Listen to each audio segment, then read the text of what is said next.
Yeah, the official word. Okay, so why we're gathered here today is we have had pretty much the same rules for the photo contest for many, many years, at least as long as I've been in HUPS.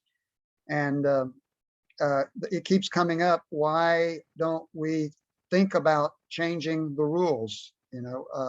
Like being a little bit more flexible. Like Barry, you were saying you allow dodge and burn and some other things like that, like you can do in the dark room. And our rules officially do not allow you to do dodge and burn. Okay, and that's pretty inflexible. Okay, so there's a lot of stuff that you can do in a dark room that we do not allow in our rules, and we're trying to look to see should we open that up a little bit more. So let me. I have some slides. Let me go see if I can show them without it breaking. And I guess, Martin, for people like me, I would need a little more explanation on what like dodge and burn is, because I'm fairly light on editing. So some of this is very intriguing to me, what you can do and what you shouldn't do. Okay, we're going to go through that in quite a bit of detail. Okay, so just dodge and burn, as I understand it, is you're doing local changes in the photo to lighten this area and darken that area. Okay. Got it. Yep. And our rules for HUPS up to this point, that was not allowed. You could not do local changes in the photo. You could make the entire photo brighter, or you could make the entire photo darker. We only allowed global across the photo changes.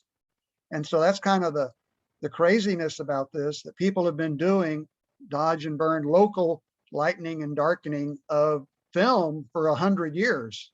Okay, that's been around literally 100 years. They've been doing that kind of stuff. It's just, but we don't allow it. So we're going to go back and look at the rules to see, should we open it up a little bit more? I think, are we not already past that, or we just have it on the agenda? I can't remember.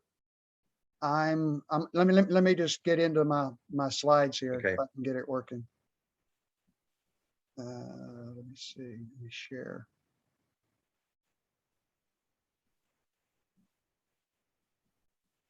Okay.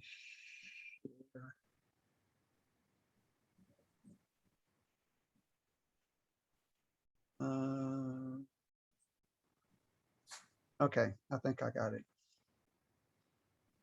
So you should be able to see that. Yeah. Says photo contest rules. Okay. So the spiel is editing has been an important part of photography for, like I said, 100 years. You've been able to do darkroom type things and increase the contrast here, make it a little darker over there. And there's a lot of very famous photos that are that way. Almost any famous photo that you've seen or published in a magazine has had some kind of editing done to it. Okay, and a lot of contests also allow that too. We have a lot of workshops in HUPS, and lots of other places. I mean, I've been to lots of HUPS workshops that are all about post-processing, either in Lightroom or Photoshop or something. How do you take your image that you clicked and make it better? Okay, and there's a lot of art in it, And so we spend a lot of effort educating people how to make their photos better from just the raw image that you captured. So it is a large part of photography. And some people would say half the effort of photography is before you click, the other half is after you click. Okay, so that's like a big part of making a good photo is all the work you put in after you click it. Okay, so should we do something to allow more flexibility in that in our photo contest rules, and maybe not go anything goes, but maybe there's something short of that, maybe there's a halfway, And so what we did was we formed a committee of some of our board members, the ones that were interested and thought they had something to add. And it ended up being 8 people to go look at, okay, what should we do anything? If we do, what do we do? How far do we go? Blah, blah. So they started off looking at, like Dennis was asking Barry, what are your rules? And so we went and just polled a lot of the different contests around for the underwater clubs and what do they allow, what do they not allow, under what circumstances, how far do they stretch it, blah, blah, blah. And kind of see, we were kind of behind the game here. Okay, most of them had allowed a lot more flexibility than what we allow. So should we change? And so that was their decision. We need to kind of up our game here and modernize, catch up with some of the other clubs to allow a little bit more flexibility in post-production editing rather than tie both hands behind your back. You clicked it, that's it, you know. And the other thing we talked about was, should we have a special, the new rules only for certain kinds of photos? Like we have the creative contest, and that allows you to do anything, but then all of the other contests throughout the year, you can do nothing. Basically, you can't do any kind of photoshopping. You can't even do a local dodge and burn. So it's very, very restrictive. And so we talked about, well, maybe we could have, since we have novice, intermediate, and advanced, we could have another category that's kind of an open category that's where you can do all the photoshopping stuff. And then we say, well, you know, a lot of the advanced people probably know how to do photoshopping anyway. So maybe we ought to just allow it in the advanced area, but not so much in novice and intermediate. They probably don't really do that. They don't know how to edit their photos that well. And basically what we came up with is we shouldn't have different rules for different groups of people. Let's just say the same rules for everybody. Okay. And so that's what we ended up with. We're going to allow greater flexibility up to a point, and anybody can do it in any contest. Okay.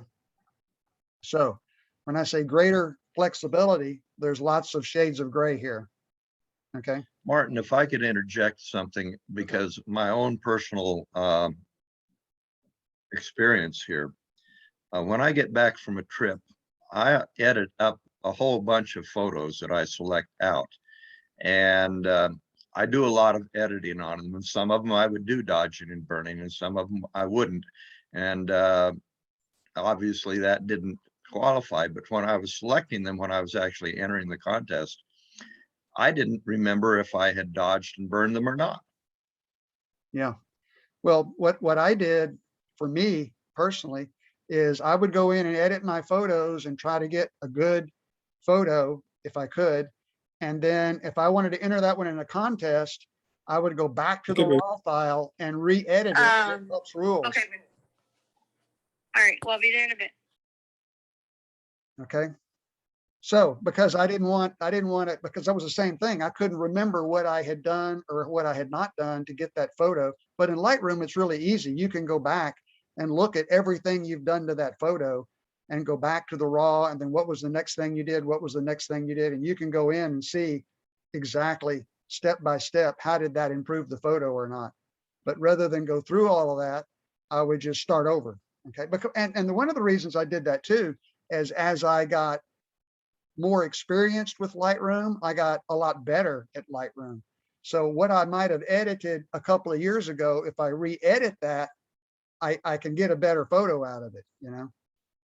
So that was one of the reasons I did it also. Just clean slate, raw file, and start editing under HUPS rules if I want to enter that photo in the contest. So again, that's kind of painful sometimes, you know, especially if you've done backscatter removal, that kind of thing. So anyway, so one of the rules. Oh, another question.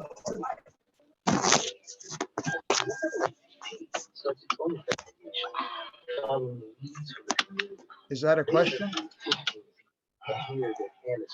Can we get everybody to mute? Yeah. Okay, thank you.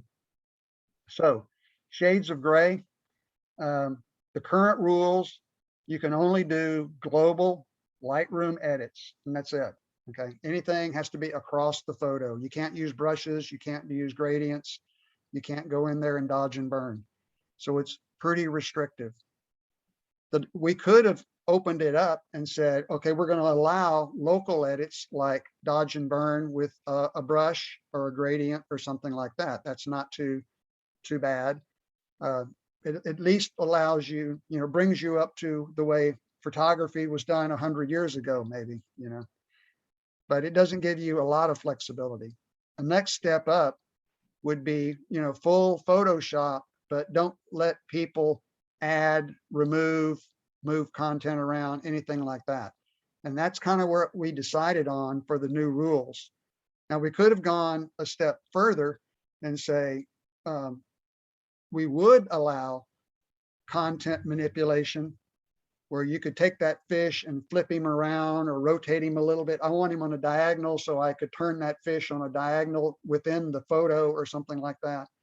But you couldn't add the fish or take the fish out. But so that's pushing it a little too far, most people thought. And then full Well, creative.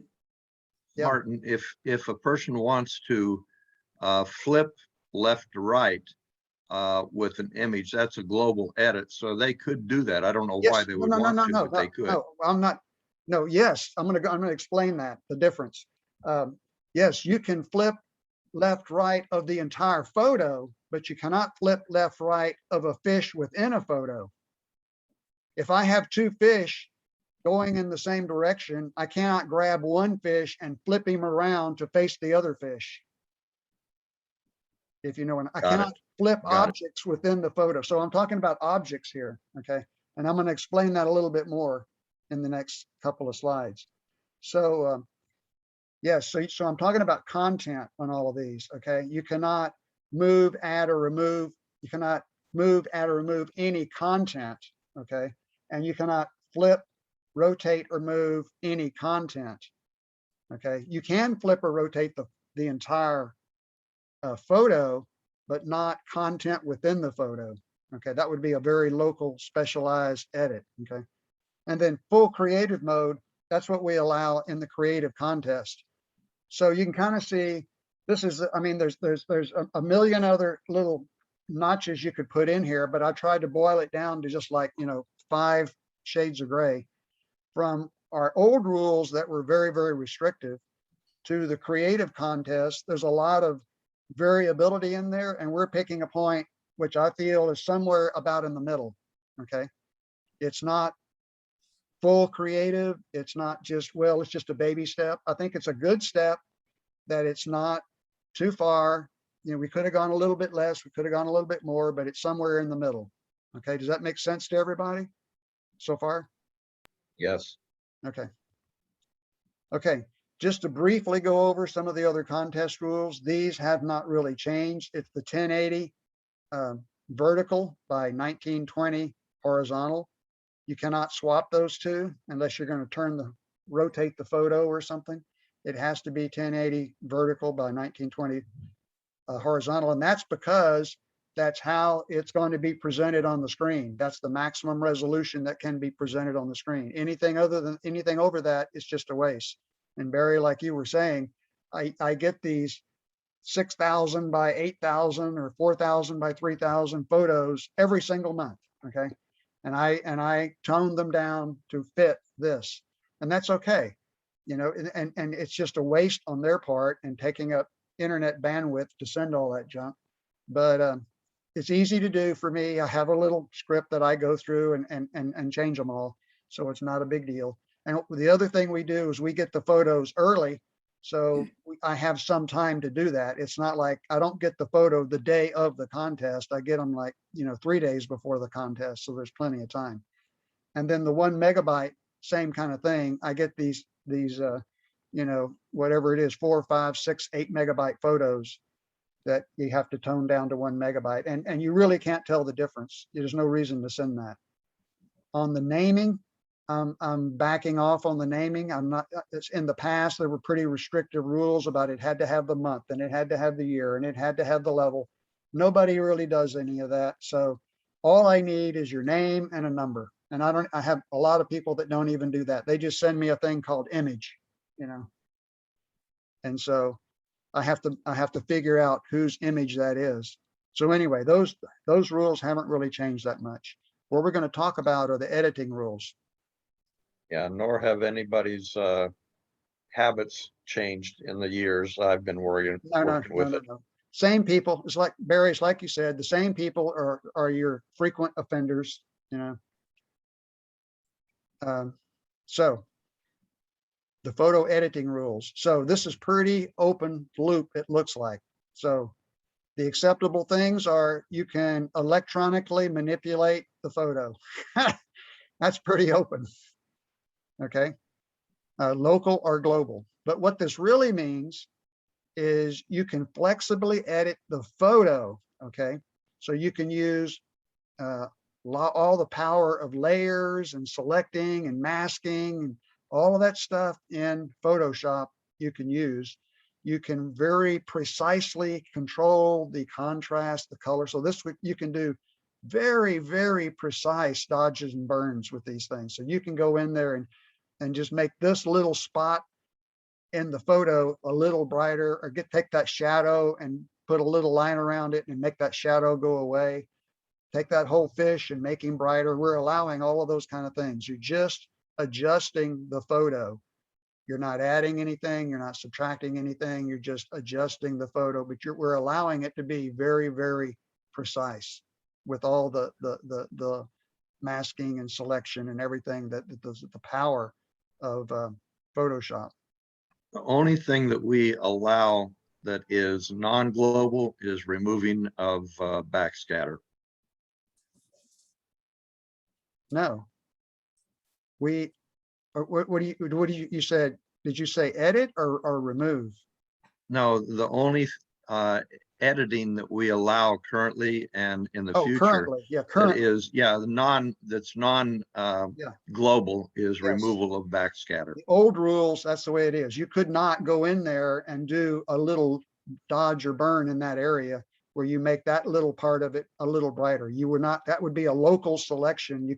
In the old rules, you could not do that. And now we're opening that up where you can do a lot of that kind of capability of making it brighter or darker, or changing the contrast, or the fish color looks a little off. I'm just going to select the fish and change his color a little bit. That's allowed in the new rules. Okay, don't go crazy. What I kept trying to get back to is that backscatter, you can remove backscatter, which is non, and, Right. and we've been In able the to old do that rules, all along. Yes, in the old rules, you could crop, which is removing content in a way. And in the old rules, you could remove backscatter, as you could go in, grain of sand by grain of sand and remove them out of the photo. And that was okay to remove backscatter. Okay. But nothing else. If a little fish was in the way, you could not remove him. Okay. Or you didn't like these bubbles coming up. You couldn't do any local edits like that. But now you can do local edits, but to a point. And that's what I want to talk about on the next slide. So the kind of things that are not acceptable: compositing, adding, removing, or moving content. Okay. Except for cropping and backscatter. Okay. So you can still remove backscatter. You can still remove content by cropping it out. Okay. If you caught the edge of that diver with that in that photo, you can just move the edge over and crop him out, and that's still okay. Okay. So the main thing that's different between the can and cannots here is, and the other one, you could edit the photo globally. Here we're talking about editing objects. Okay. You cannot really do as much on objects. You cannot add or remove an object. Okay. You cannot change their position or orientation. You cannot take that fish and move him a little further down the reef. You can't say, well, I didn't add the fish. The fish was already in the photo, but he was down in the cluttered part of the reef, and I just moved him up in the blue water part of the photo. No, you can't do that. You cannot move an object around on the photo. Okay. You still cannot do that. That would be creating a new photo. That fish was not there in the old photo. Okay. So is that clear to everybody? The difference between editing the photo versus editing the objects? Yes. Yes, and I have a question, because we have never allowed backscatter removal. Okay. You could darken it somewhat, Right. but you just couldn't clone it out. So you're saying you can clone it out. To what degree could you clone out? Let's say you had To the nth 50 degree. pieces of bad backscatter. Yes. So in the old rules, You could do 50 pieces, but it was really painful, okay, to go in there and grab each one of those 50 pieces. In the new rules, we're going to allow you to use the full power of Photoshop to get rid of hundreds of backscatter bits. So it's a lot of flexibility. Martin, I have a question as well, please. Okay. Can you hear me? Okay. Yes. Well, can you please give us the definition and an example of what compositing means? Yes. Compositing is when you're composing a new photo. Okay. So I had this nice reef scene and I have this clutter of fish, but I don't like those fish. So I'm going to take all those fish and remove them from that reef scene. And I'm going to put this other nice fish from this other photo into that photo. Oh, and I want to put this little diver into the top. And here's a sunball I'm going to drag in. That's all very easy to do in Photoshop. That is not allowed. That is creating a composite of several different photos. You're taking things from different photos and putting them together into one photo. You're creating a new photo. Okay. Thank you. Just, So you cannot do there that. is, You cannot add things to the photo. You cannot take fish out. You cannot add fish. You cannot do any adding or removing of content, or even just move it around on the same image. You cannot do any of that. yeah, on the other hand, if there is a sunball, but it's not very prominent, you could go in there and burn it and Yes. bring it out, Yes. change the contrast and make it into a really nice You can even do sunball. that, and you can even do that locally. You can say the sunball is whatever, it's not coming out, and I can locally make the sunball a little brighter and more contrasty. And I can then on the reef, I can brighten the reef so it's not so dark. You can do those separately in the same image. We're allowing that now. We're allowing local dodging and burning. Okay. I can make this part brighter and this part darker in the same photo. That's fine. But you cannot move the sunball around.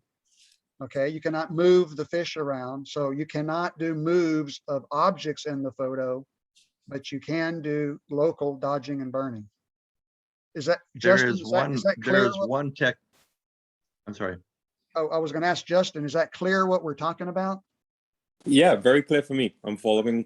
Yeah, I'm Okay. actually have my PC open at the same time looking at Lightroom. Yeah, there is a process that a lot of your higher end cameras will allow, and it's called shooting high definition images.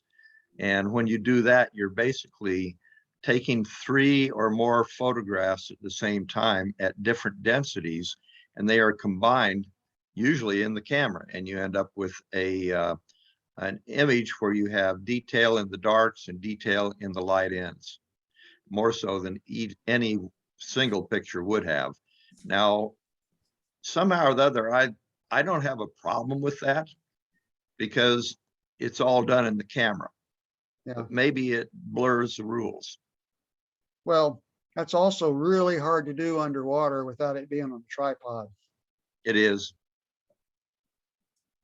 Try taking 2 consecutive photos and overlaying them. They're off a little bit. That Well, they fish do has it moved so over a they do little it bit. so fast. If it's done Yeah. with natural light, it's done so quickly that any camera motion or motion in the film or in the picture aren't really that noticeable. Now, I've never done it, but people can do it. Yeah, yeah. So anyway, that's what I wanted to make crystal clear, is the difference between what's the rules for the photo. Okay, you can do very detailed, make this lighter, make that darker. Maybe I make the water a little bluer, but I make the fish a little less blue, something like that. That's all fine. Okay, I'm just adjusting contrast, color, exposure locally. I can do it locally now in just a part of the photo. And there's a lot of power in Photoshop to go in there and very easily just grab the fish and make him brighter, or just grab this thing or or you can even get Photoshop to draw a line around the arms of the anemone and catch every one of them, and get it perfectly aligned. So you can make that anemone a little bit less blue or something. And we're allowing all of that to happen. So we're giving quite a bit of flexibility, but you cannot move that fish somewhere or move the anemone somewhere. You cannot move things around, and you cannot add or subtract things. Is that clear? I have a question. When you get someone submitting a photoshopped image, is there any way of telling as a judge how much they've done or not done, or is it just kind of on the honor system? Well, the way we're running now, it's kind of on the honor system too. We don't know that they haven't photoshopped it now with the old rules. Okay. Many contests that have rules against a lot of editing, especially if they have significant prizes or money that's involved, a person will be required to submit the raw file or the original file so that the judges can compare. Right. Okay. And I think that's really, I think to do this right, people need to be thinking in that mindset. If I had to submit my raw file and I looked at what I submitted versus my raw, how different are they? If it's just kind of toned up here and there, but if it looks like a totally different photo, you've probably pushed it too far. Yeah, I think that's a little bit more effort than we need to try to put our contestants through and the judges through as well. Yeah, I think we don't want to be continue pushing on like around we a are. bunch of raw files. That's a lot of data, especially on big high resolution cameras. We'd have to come up with some other way than emailing this stuff. We'd have to have a database in the cloud somewhere or something. Well, and it's all supposed to be educational and fun. And at a certain point, it stops being fun if you add Exactly. layer on layer of rules and regulations. Yeah, you have to get every photo notarized or something,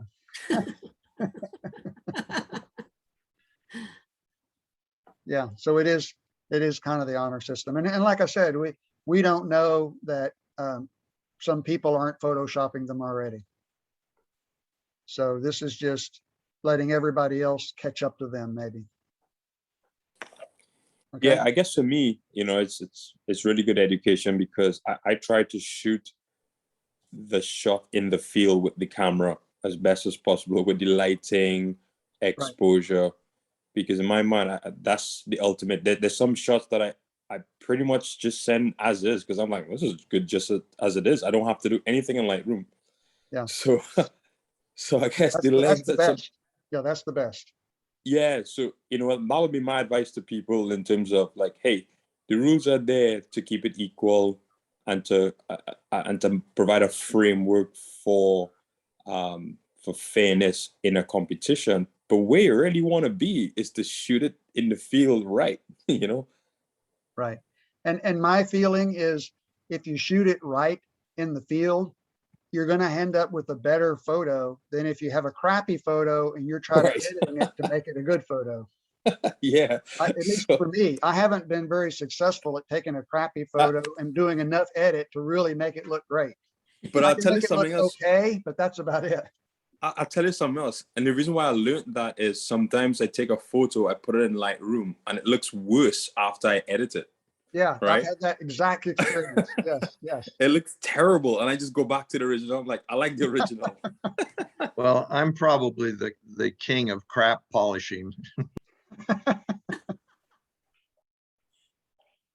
So yeah, and some people are better at it than others. I know. I mean, if you ever watch one of the Go Ask Erin classes, she is an artist. I mean, she can take the crappiest photo and make it look like something you want on your wall. She is the expert at that kind of stuff. So I know it's possible, but she makes it look A lot of the artificial intelligence programs that are out there now for people to purchase or rent allow for a lot of corrections of substandard work. The ones that I've mentioned a lot are either On One or the Topaz software suite, and they do some pretty amazing things. And those are global, so I don't have any problem with people using them. Yeah. Okay, so if everybody's clear on this, I think another slide. Oh, the one other thing to this slide is, besides all of these things you cannot do, any kind of crop or rotate of the entire photo has always been allowed, okay? So you can crop out the sides, the top and bottom, whatever. You can crop off the left half, the right half. All that stuff has always been allowed. You can always crop and post. You can rotate it, flip it 90 degrees, make it a diagonal, whatever you like in crop. That's always been allowed and it's still allowed, okay? So when it says I cannot remove an object, if I crop it out, that's perfectly fine, okay? Anything you do in crop is good. The other thing is backscatter.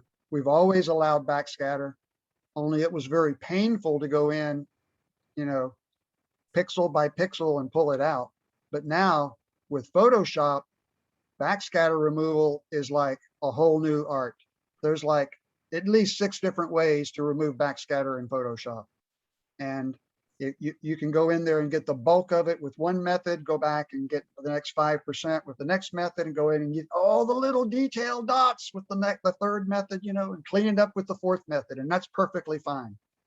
So long as you're not removing bubbles and divers and fish and all that kind of stuff as you go about it, if you're just removing backscatter. So again, yes, it's going to be an honor system. Well, we've always allowed backscatter removal, but now it's going to be, you should never have a photo with backscatter submitted now, because it's going to be so easy to get rid of it. Last year when we were over in Analau, or 2 years ago, I guess 1.5 years ago, in Analau, we were doing blackwater diving, and because of the volcano over there, we were basically swimming in tapioca pudding. And so, yeah, there were things out there that we could photograph, but every one of them was horribly backscattered. And so basically what I ended up doing is that I would take the subject and I would select it out, and then I would remove everything else out, make it all black. You can do that in black water, but when you get that type of behavior in blue water, it's just not practical. You can still do some selections, and then, as you say, use the tools that are within Lightroom or Photoshop to remove it to the point where it's not an annoyance, it's just somewhere in the background. But it does take a lot more effort. If there's interest in this, I have a little clip from a Go Ask Erin class that we can look at when we're done here, if people want to look at that. And she goes into quite a bit of detail of all the different ways of removing backscatter. So I'm just saying it's an art form. So I think that it would be good to see that. okay. So just to put them side by side of what's allowed and not allowed. So backscatter removal. So there's like content aware fill, spot healing, regular healing, patch, and blur. All of those things are allowed, but only for backscatter. You cannot remove bubbles, divers, fish, whatever, any of that stuff. Okay, so that's the rules. Okay, any questions on that? No. Rotate and flip. So I can rotate the photo, I can flip the photo, that's all fine.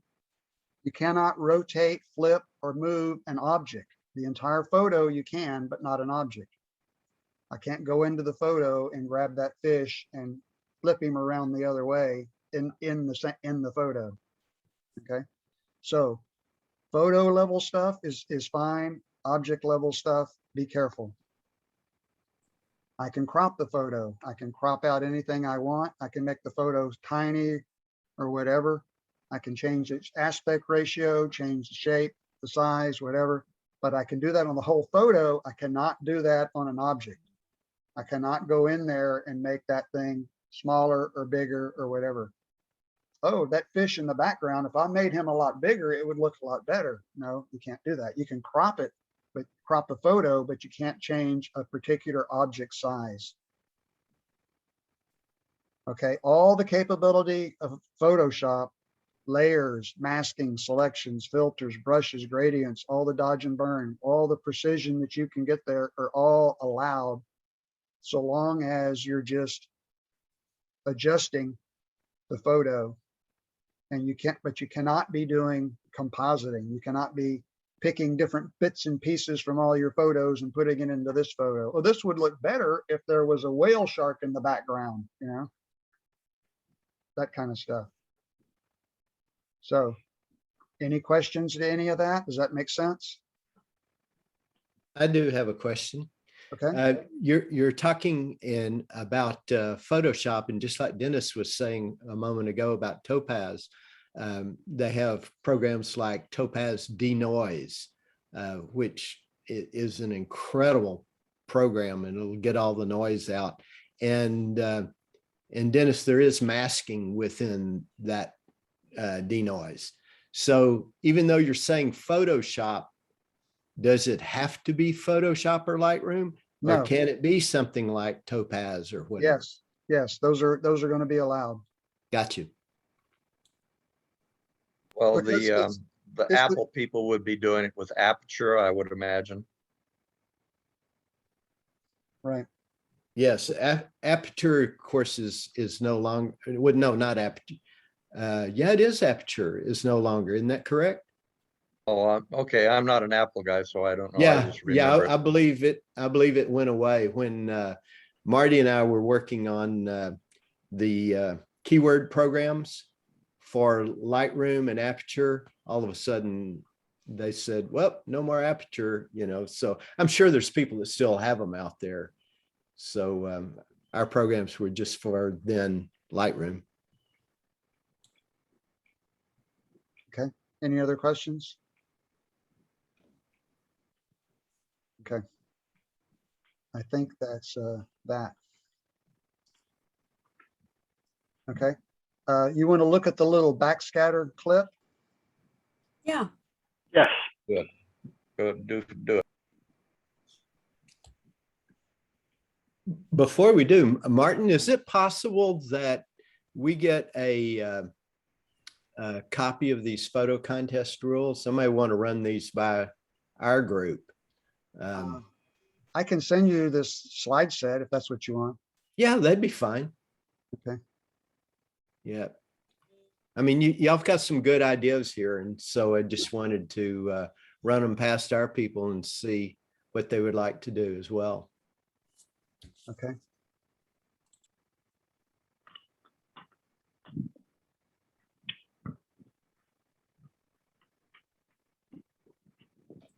And stop sharing.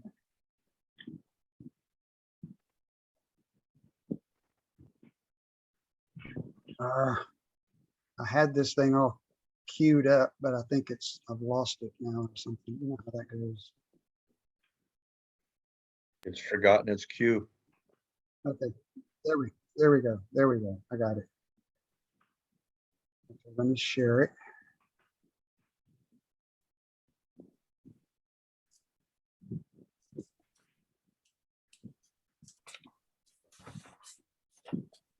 Okay, so I don't know how many of you are familiar, but Erin Quigley has these online things. During the pandemic, she started having free sessions, like 2-hour sessions, going through some aspect of Lightroom or Photoshop.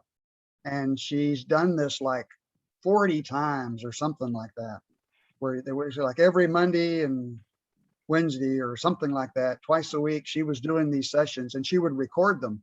And now they're online for purchase and you can see these sessions. And so I got one, and the one I got is a 0 to hero for Photoshop, because I'm not a Photoshop guy. I know very little about Photoshop, and this kind of gives you all of the underlying things you need to know about Photoshop. Okay. How to get started, how to get your data set up, your windows set up, what all the keywords are, blah, blah, blah, blah, blah. And about halfway through this, she gets into backscatter removal and how you do it. So there's a whole lot of other stuff there, but these courses are really cheap. It's like $19 or something for a 2-hour lesson. And you can go through there and find anything you want in these lessons. They have them all bookmarked and everything. So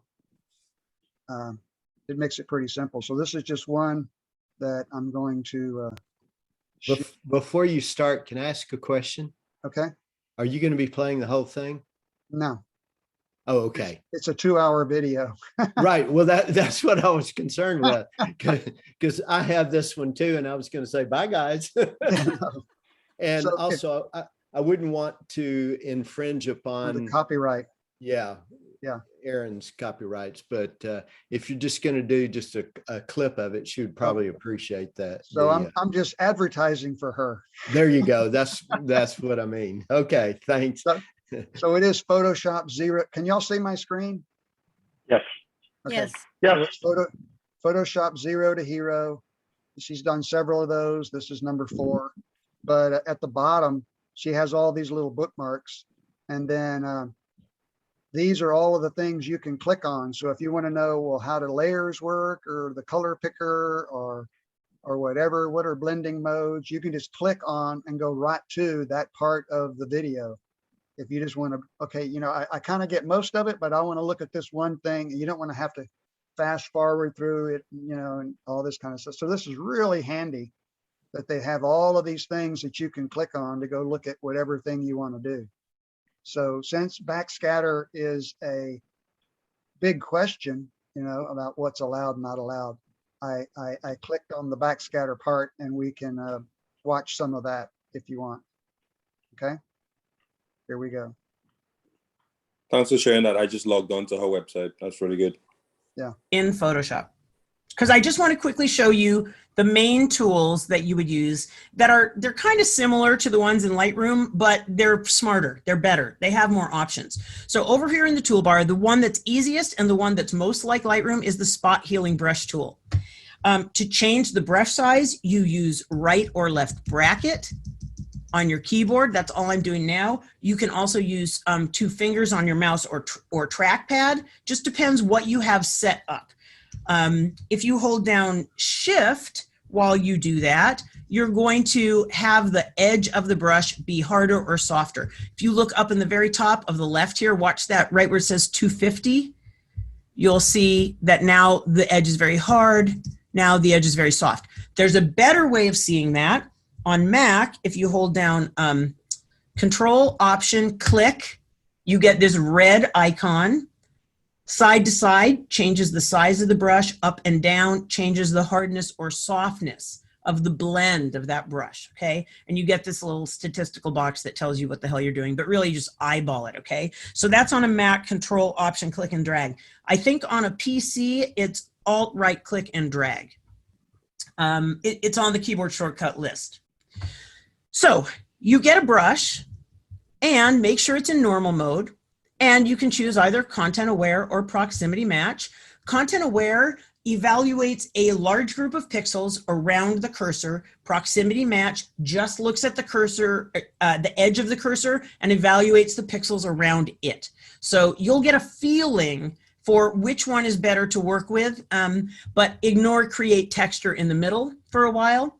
And then there's something here called sample all layers, which I like to use, but I'm not going to teach you that this time because I think it's one thing too many for many of you that are beginning. I'll just, for those of you who are intermediate, I'll show you what that looks like.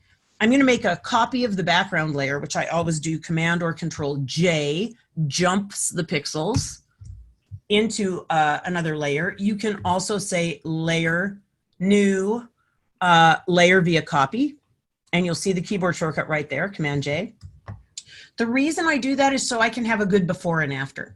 I'm basically not going to touch the background layer. That's going to be my before, and then I'm going to do everything else on top of that so I can have a good before and after. It's not as easy in Photoshop as it is in Lightroom to do that.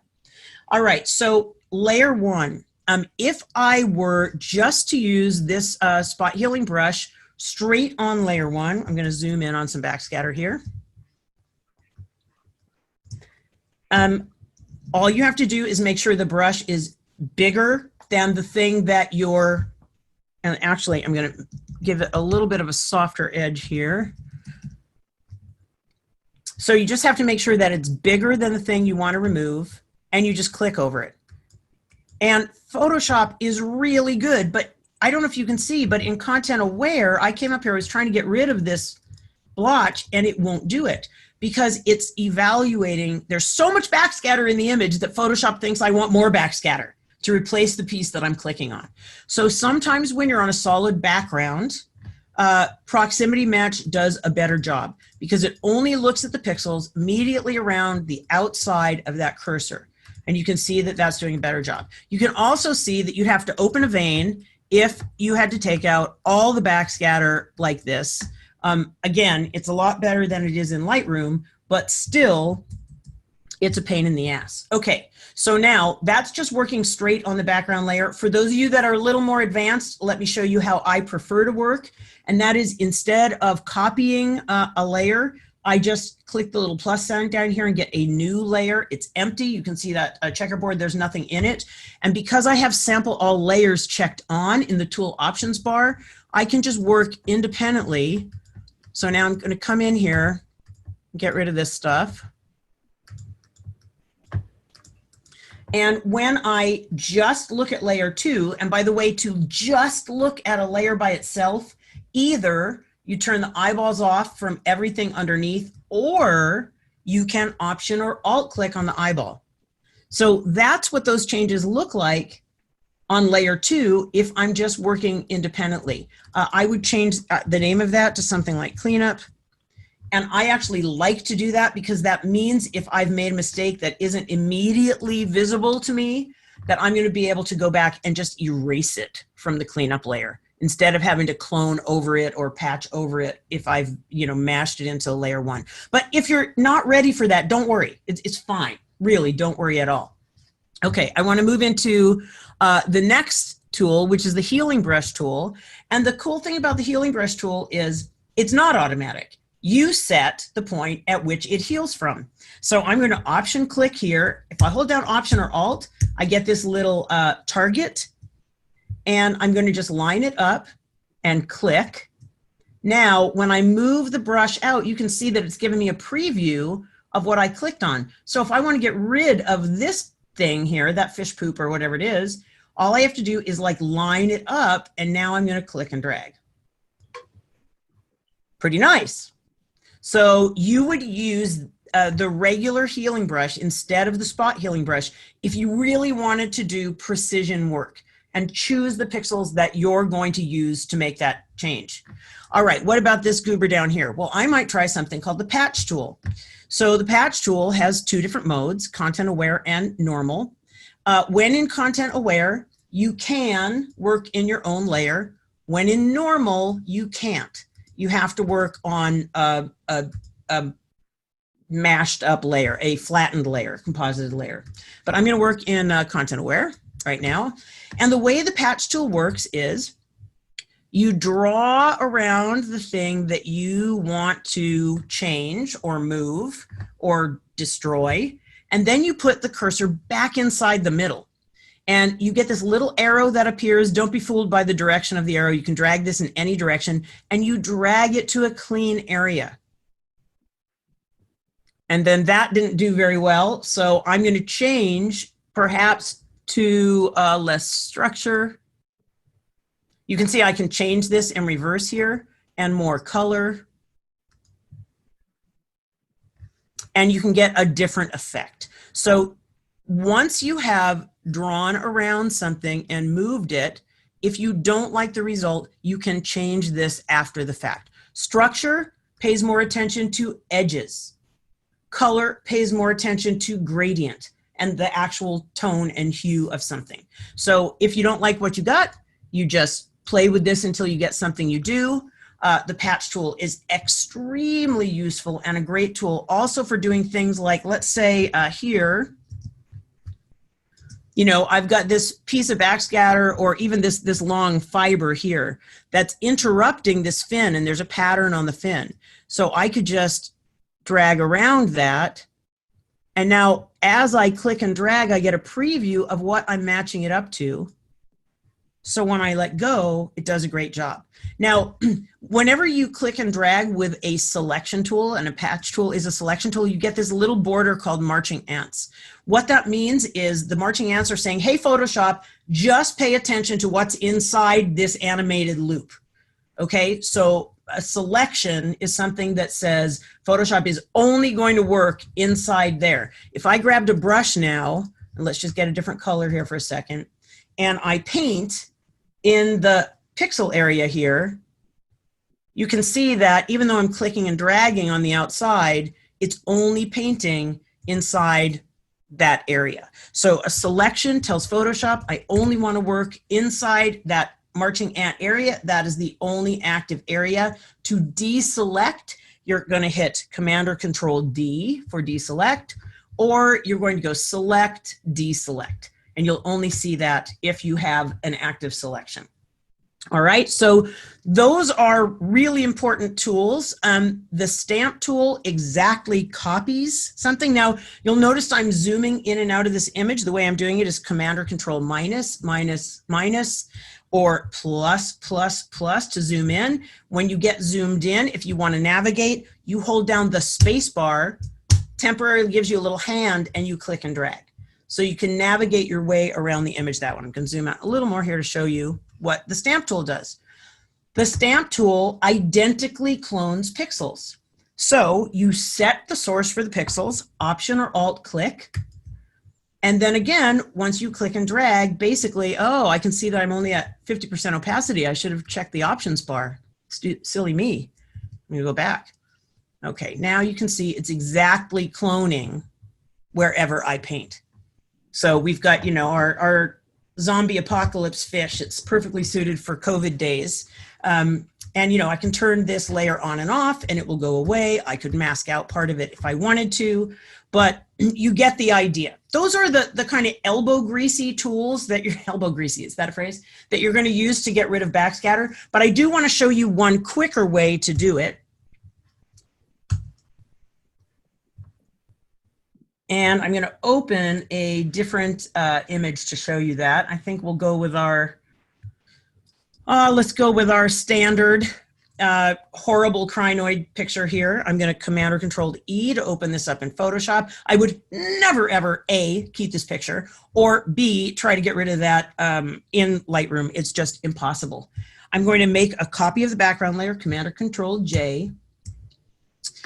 And then I'm going to use the elbow grease tools here to get rid of the biggest blobs, because the trick, the kind of cheatery trick that I'm going to show you, does not do so well with big blobby stuff. All right, so I'm getting rid of this. But look, I'm going to zoom in for a minute to show you how much smarter this is in Photoshop, this spot removal tool, than it is in Lightroom. Get a little smaller brush. And you see how this blob is over the edge of the crinoids there? If I paint on that, get rid of that, Photoshop gives me new crinoid arms. Look here, right over the edge of the crinoid. It builds new crinoid arms for me. It's so smart. It's deciding, you know, based on evaluating all the pixel information around it, what needs to be built. It's crazy, crazy, crazy. So this is the quickest way, quick and dirty, cheatery way to get rid of backscatter when you have a background that's pretty solid, like blue or black or blurred. This works great. If the backscatter is over critical image detail, this technique does not work. Okay, so I have this layer, and I'll call that layer cleanup because I just did a little cleanup on it. And then I'm going to duplicate the cleanup layer, Command J. And what I want to do is blur this image so much that the backscatter is gone. So to do that with that top layer, I'm going to rename that blur, actually, so we know what we're doing. I'm going to go to Filter, Noise, Dust and Scratches. And in the Dust and Scratches panel, I'm going to set everything back to its default, its lowest default, and I'm going to click on a piece of backscatter. And then I get to see that in this preview up here. And I'm going to move the radius up until the backscatter goes away completely, just until it goes away. I really don't want it to I want to just do as much as I need to. Okay, and then I'm going to move the threshold slider up. I'm going to sneak it up because what this does is it adds grain back into the image, adds some of that tooth, that texture, that noise that you know, your eye needs to see to know that it fits in with the grain structure of the image. So I'm going to say like 3 does it for me here. If you go too far, you start seeing the little ghosty outlines of the backscatter that's been removed. You can see around there. So I'm going to say 3. And click OK. And voila, the backscatter is removed. But Oh, totally perfect. fucked up the rest of the image, right? Save for So, web. what do I know? I know that I have something called a layer mask. And with the layer mask, I can block the pixels that I don't want and keep the pixels that I do. So if I go down to the bottom and add a layer mask, clicking on the little icon, this is white. That means nothing has happened. But what happens, let's just, for instance, change it to all black. I'm going to hit Command or Control I to invert that. When this is all black, you can see that none of the blur is visible. It's all hidden. It's all blocked. How do I get it back? Well, I'm going to get a paintbrush, B on the keyboard, make sure it's normal, 100% opacity, and make sure that white is the foreground color, right? Can't paint with black on black. Black blocks. What I want to do is reveal the lovely blur that gets rid of the backscatter. Oh my God, I'm spending so much time not doing backscatter. There you go. Is that the double negative for you? But I've blurred the edges of the crinoids. No big deal, because why? I can exchange black for white by just hitting X on the keyboard. I'm going to change the brush, and now I'm going to block the blurred pixels again where I want to see the sharp. So you can just keep going back and forth this way. And even though you'll have a little cleanup to do, it's so much faster than trying to attempt getting rid of backscatter in an image that just would take hours and hours and isn't worth it. So then to see the before and after, what I'm going to do is Option or Alt click on the eyeball next to the blur layer. Oh no, wait, that's not right. I got to turn this off. Sorry, Option or Alt click on the background layer. There's before, there's after, before, and after. So that's a super fast way of doing this. There's one other way of doing it. I know we're you know, these zero to heroes have typically been 2 hours, so I want to fit a bunch more stuff in here. But I'm just going to use, for that reason, the same image. I'm going to throw away this layer mask layer, and I'm going to leave the cleanup layer. I'm going to duplicate it again to have a copy, and this time I'm going to show you another way of this cheater backscatter removal, and I'm going to call it Darken, because I'm going to use a Darken blending mode to make this happen. Now, blending modes, I showed you they were here, but I didn't really tell you what they did.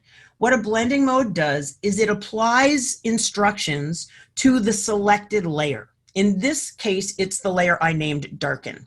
And what it says is, hey, Darken layer, check out cleanup layer below you.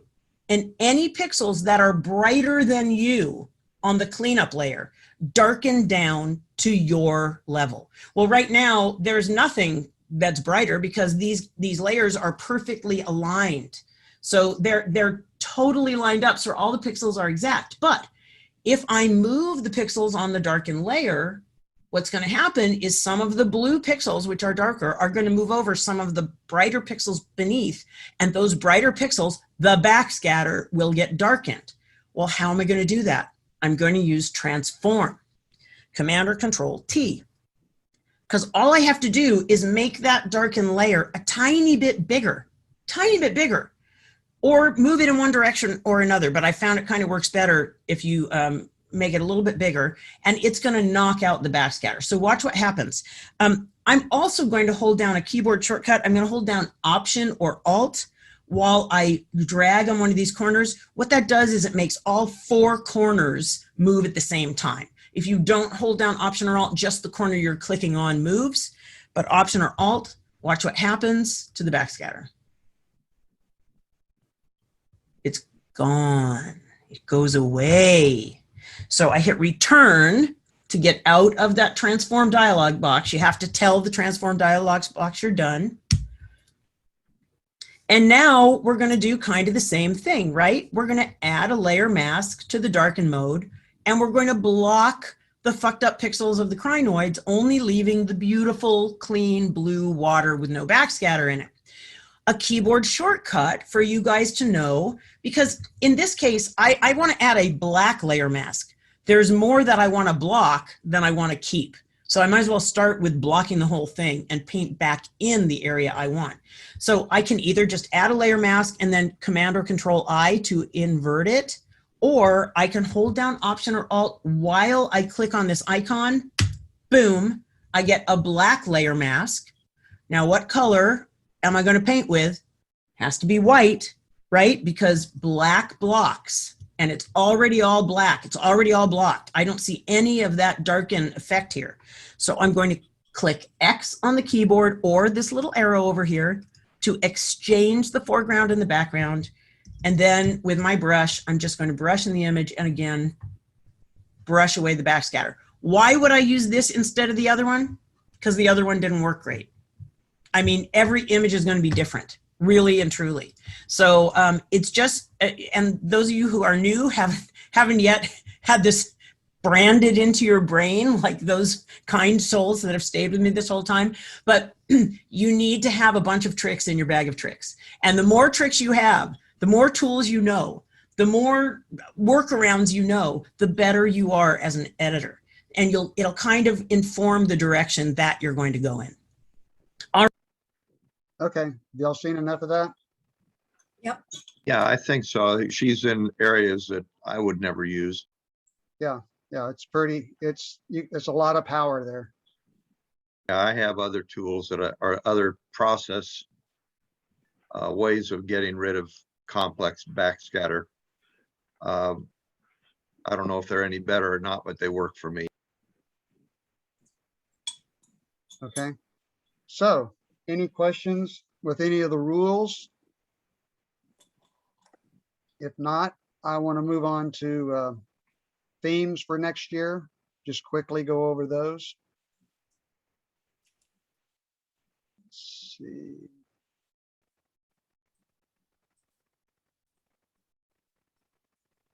So share this.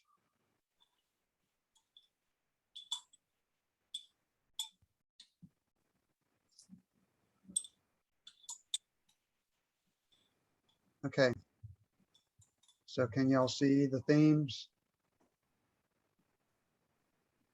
So this is what I've selected for the themes for next year.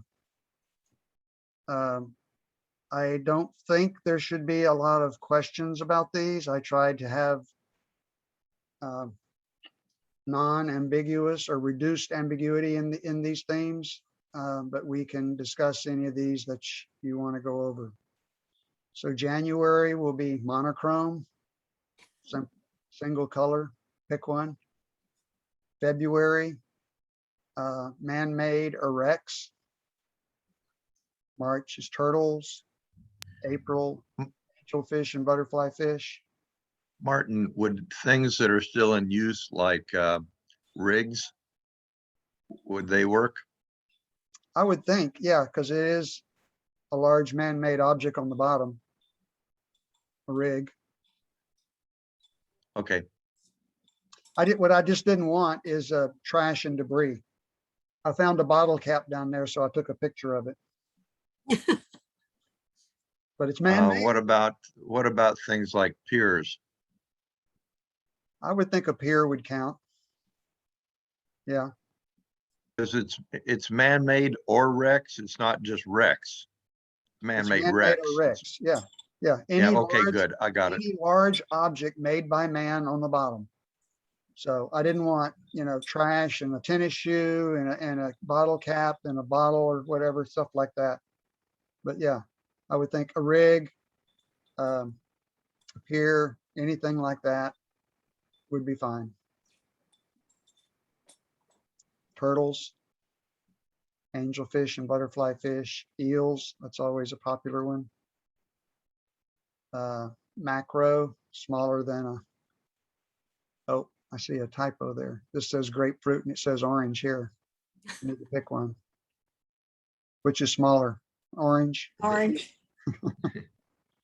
I was doing this about midnight last night, so cut me some slack. Damselfish, chromis, hamlets, basslets, cephalopods. So cephalopods on August here, we have anything that's a cephalopod. So octopus, squid, cuttlefish, not other mollusk. Then in 2023, we'll have everything that's a mollusk that's not a cephalopod to pick up everybody else. But that's a very large group. September is hogfish, wrasses, parrotfish, pickworm, then sharks and rays, and anemones and things that live in them. Are there any questions? Any other questions on any of that stuff? Good list. Yeah, I think that's a good list, Martin. I like that these are all achievable by even the novices. I think novices should be able to find photographs of everything that you have, and I don't see any ambiguity here. So that's Well- what I did. I went through and created a master list of like every theme that has ever been, you know, from way back when, and kind of ranked them like that. I ranked them by, does it have ambiguity or not? Is it going to have a lot of questions? And then what's the likelihood that novices would have this? And so I had all of those priorities. And then I said, when was the last time we had this theme? So I didn't want kind of the same things as we had last year kind of thing, you know? So I went through all of that and figured out all the priorities and came up with this list. Yeah, the only area that I look at in here that looks like it's going to be a bit of a problem is the man-made and wrecks. Trash, okay, well, at what point does trash become a larger object?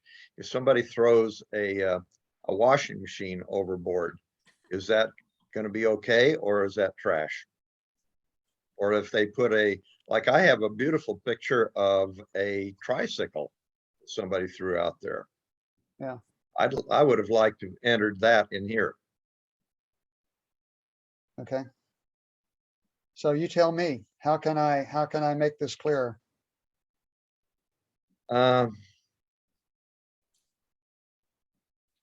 More examples? Maybe.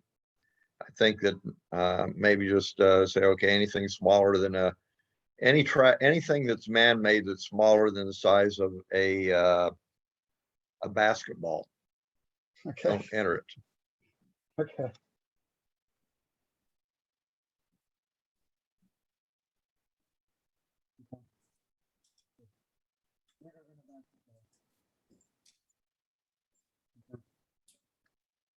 For instance, if you have one bottle that somebody has thrown overboard, it's not good. But if they threw a whole case of bottles overboard, maybe it is.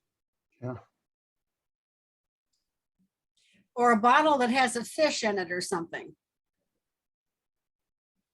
Oh, Well, yeah, You know, one of those little tiny jawfish. that's really not what we were looking for here. We were looking for something for large objects. Okay. I think the tricycle is pushing the large concept. okay.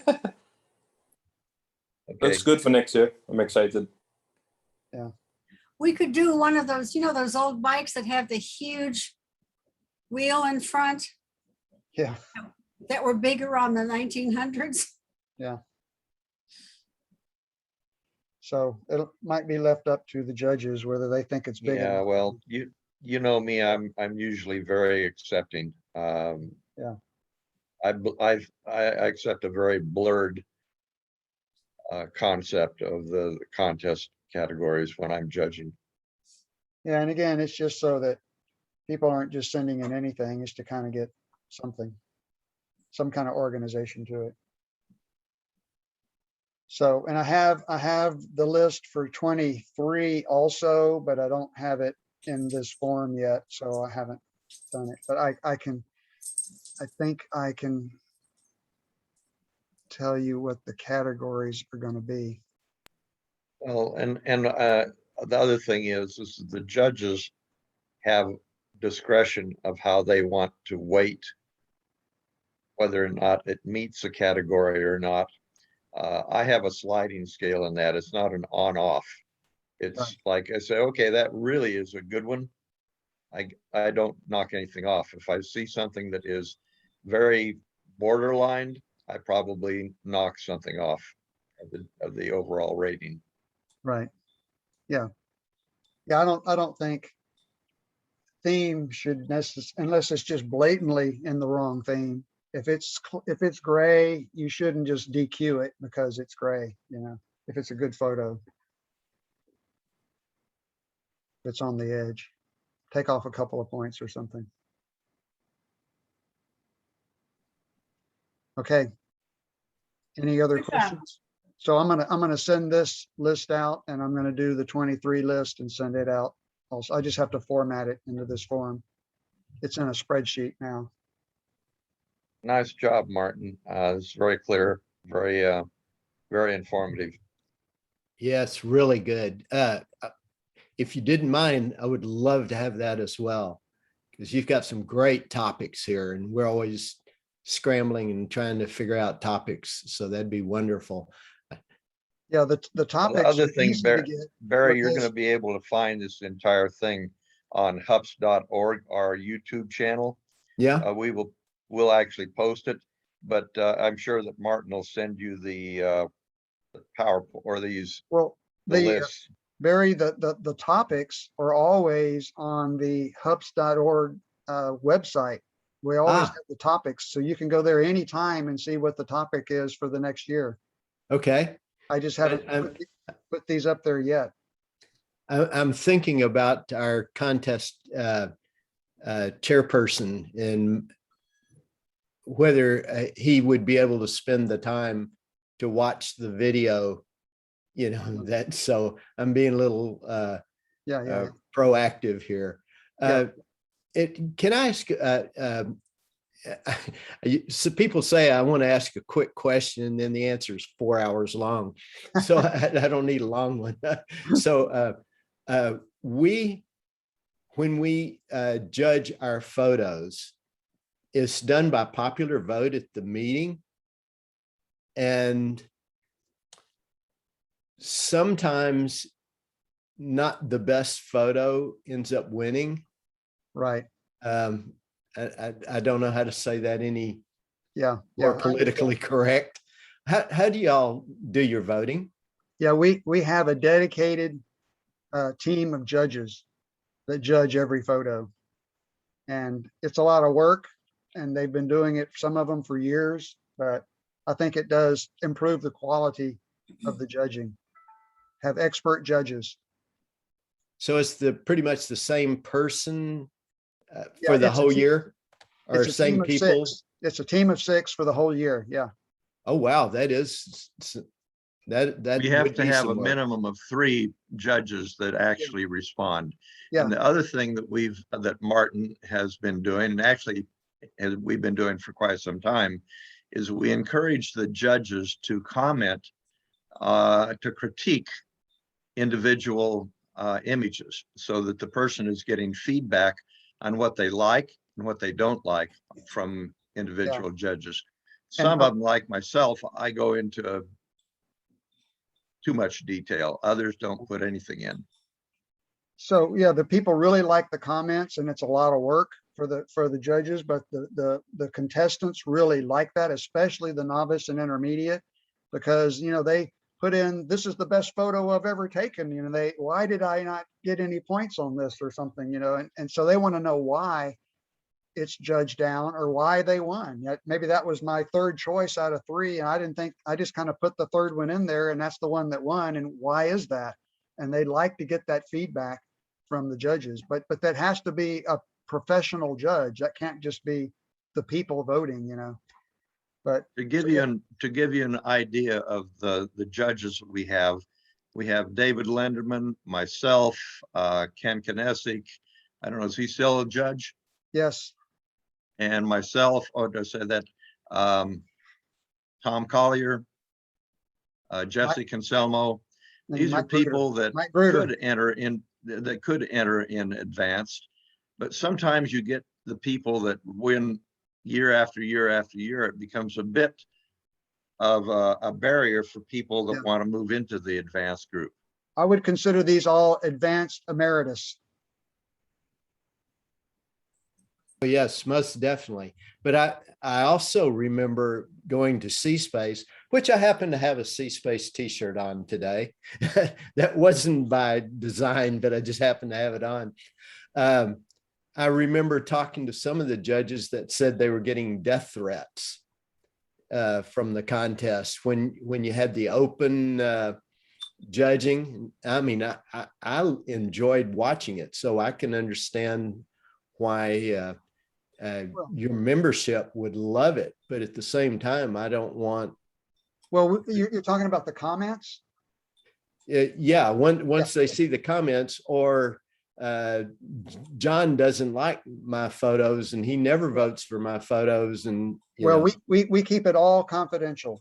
The okay. judge does not know who any of the contestants are. They don't know whose photos is whose, and the people who get the comments are all they're all anonymous. They don't know which judge judged them, and nobody can see the comments. You know, it's not like it's a public thing. Your fish was crap. I don't know why you submitted that. Nobody sees that but the contestant and Yeah. me. I'm the only one that sees it all. And I Right. filter all that stuff. And so that contestant just sees his comments and he doesn't know which judge gave it to him. Oh, Yeah, I love Barry, it. I I love it. remember sitting in those judging rooms and watching the judges go over slide after slide after slide that Frank would have up there. And I know that you and the Dallas people were in there too. So we try to make this as easy on the contestants. It's hard on the judges to create the comments, and it's hard on me to keep it all sorted, where the judges don't see the other judges' comments, and they don't, you know, all they see is what they have, and it all comes through me. So we had a time there where the comments were public, where the judges would comment and everybody could see the comment on the photos. Well, people didn't submit because they thought, well, they're going to trash my photo in public. I'm not going to submit anything. So we quit doing that. All the comments are secret.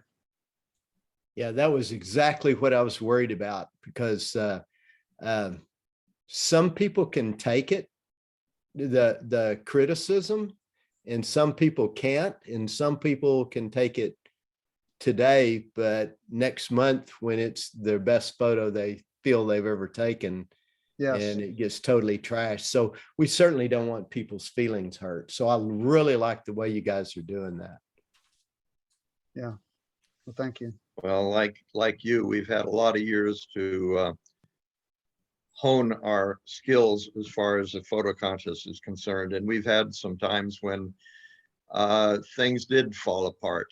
We had an individual many years ago that actually took a photograph of a really nice image, or a couple of images in a photo book, and submitted them. And Frank found it. He knew about it, compared the images, and that individual was not only disqualified, but I think they were thrown out of the club. Mhm. So yeah, people tend to, it's a whole spectrum of people and the way their responses are. Yeah, we got to remember this is all for fun. Well, and education. Yeah, fun and education. This, I mean, there's Totally agree. not a big prize you're going to win. You're not going to win a free trip somewhere or anything like that. Yeah. Oh, we give a trip for Do you? first place. Oh yeah. I'm teasing. I really am. No, I agree. But, some people are very competitive. They want to win regardless. So, and The biggest flack we've had is ambiguity in the theme. And we've Yeah. gotten quite a bit of flack. And that's why I'm so sensitive to that, trying to, not have things that are, oh, well, I didn't know you could submit that. I could have submitted this photo over here, but I thought that wasn't allowed, but you let him submit it, right. About 4 years ago, I think it was, we had disagreements on the photo contest and the video contest. It all came up at about the same time, and there were multiple people that were involved, and it got pretty nasty. And it ended up that at least 2 of our members walked away from the club. Yeah. And so we want to try to avoid things like that anytime. Amen.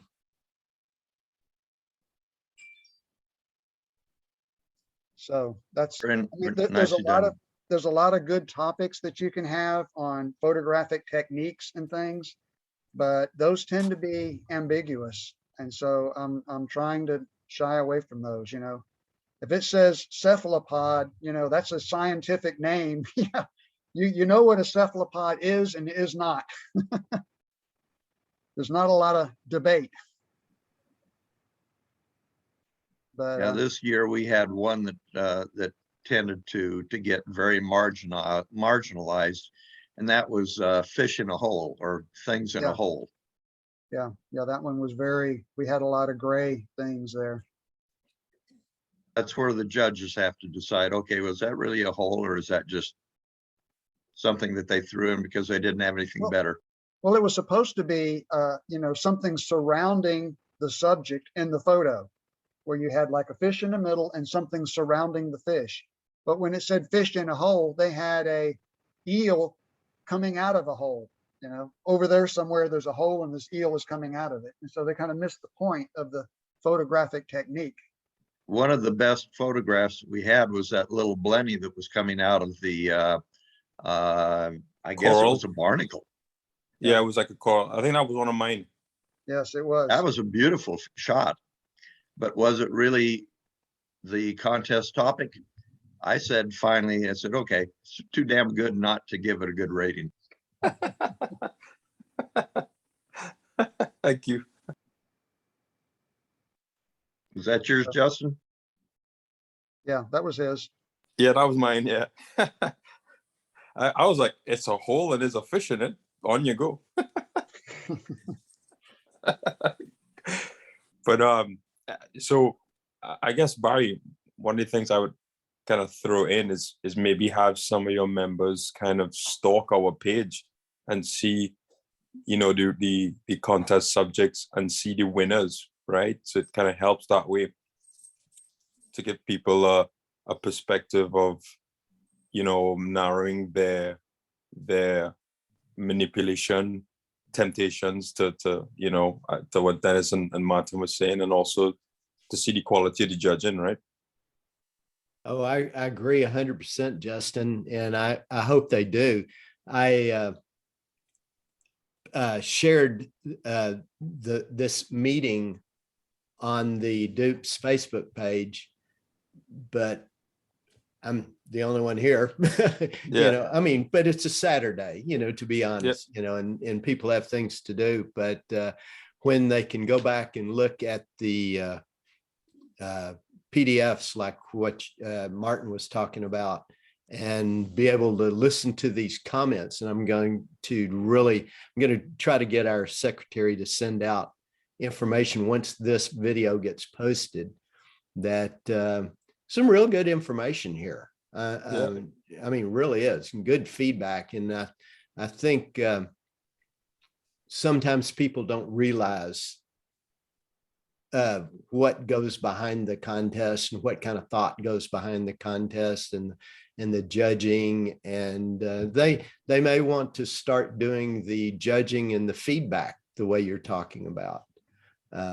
Because several, especially beginners, will say, I don't know what I did wrong. and that's true. But then if you stand up in front of the whole meeting and you go, okay, you cut this tail off here and you did this, and it hurts feelings. Well, it's kind of transparent, all of the effort that Martin puts in to make this thing work. No kidding. Another thing that happens. Congratulations. Yeah, there's another thing that he does is if he gets an image submitted that doesn't meet the criteria, like if it's a angelfish and they submit a butterfly fish. Yeah. He gets in touch with them as soon as he can and says, no, this is not going to work. Can you submit something else? Wow. Okay. And see, that's something we have not been doing. But Like I say, again, we extra work. I'm sorry. Didn't mean to talk over you. We have until noon, the day of the meeting, to submit the images, and then Rich only has so much time to take the images and catalog them and put them into Lightroom so we can show them that night. And then the meeting starts at 5, or we get there about 5. The meeting starts at 6. It doesn't give Rich much time, to do all this. But if we went to some type of system like you guys are using, that'd be great. Just speaking of that, how far in advance do people submit images for a meeting? Okay, so we have the meeting on a Monday. The previous Wednesday is the deadline for submitting photos. Okay. Because what I have to take the photos in, see if they're qualified or not, package them all up and make them anonymous for the judges.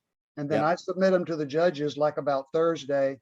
And then that gives the judges a couple of days to judge them and get it back to me. And then if they get them all back to me by kind of the Sunday or so, well, then I can put all that together in a presentation to show on Monday. So we've got a lot of time built into that. Yeah. But that's intentional to build all that time in there. Oh yeah. Yeah. One of the certainly things that Martin has done, and actually several other people have done, but I think Lance was doing it as well, puts it together into a slideshow with music. And so it shows up for about 10 minutes or 8 minutes or something like that. And it's well presented. And then at the end, you see the winners, each individual first, second, third place, and ties and things show up as winners. And that's a lot of work too. When we were having our Zoom dupes meetings, I was putting all those together, but people were having to judge them. So that we would go through the images twice with me counting image 1, image 2, image 3, and then go through it again, and then go to the intermediate division. So it got to be a lot of work. And it it takes takes several hours in the meeting. Oh yeah. I mean, I couldn't have done it at the meeting. I mean, our time frame was much different during lockdown. Yeah, because I know exactly the type of problems that you run into when you have judging done by the people in the audience. There's a lot of home cooking that's involved. There's a lot of people that don't know what they're doing. And exactly what you mentioned before is that marginal images get ranked first for whatever reason. That's why we've gone to expert judges. Yeah, and the other complaint we were getting was the judging was very inconsistent month to month, depending on who showed up at the meeting and who voted for what. And so it was really hard to tell what kind of image do I need to put in there to have a winning photo, because next month it'll be different. It'll be somebody else voting then. But if you have the same set of judges pretty consistently, you can get a much better outcome, I think. I still kind of handicapped when I was in the entering mode. I knew if Jesse was one of the judges, that he loved wide angle. Yeah, exactly. And there's some judges I can look at their scores and their comments, and the judges themselves individually are not the same. I mean, like there'll be a spread on what one judge's favorite photo will be the other judge's, downgraded photo. But it works out in the wash.